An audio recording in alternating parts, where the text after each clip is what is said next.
दह्याची किंवा ताकाची कढी बनवण्यासाठी आपण इथे दही घेतले आहे. त्यामध्ये 2 चम्मच बेसन पीठ टाकून ते छान असे मिक्स करून घेतले आहे. त्यासाठी लागणारे लसूण, ओवा, 3 हिरव्या मिरच्या हे बारीक करून घेणार आहोत. त्याचबरोबर त्यात कोथिंबीरच्या काड्या टाकून घेणार आहोत. तर इकडे फोडणी देण्यासाठी 2 पळी तेल टाकून घेतले आणि तेल छान असे गरम झाले की त्यात जिरे मोहरीची तडतडीत अशी फोडणी दिली.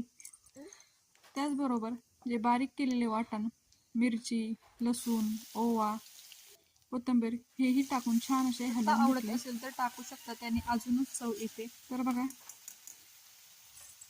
ते छान असे परतले की त्यामध्ये 2-3 चमचे साखर टाकून घेतली.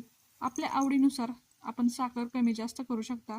अर्धा चमचा मीठ टाकून छान असे हलवून घेतले.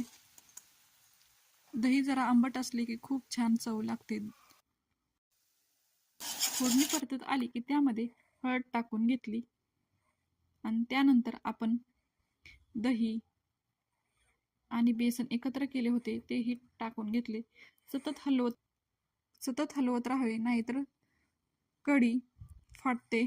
त्यासाठी कढी सतत हलवून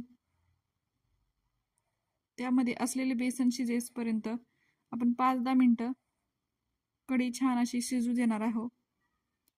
तर बघा आपली कढी छान अशी तयार झाली आहे. बारीक आचेवर छान अशी कढी शिजून द्यावी. कढी भात, भाकरी, चपाती सोबत खूपच छान लागते.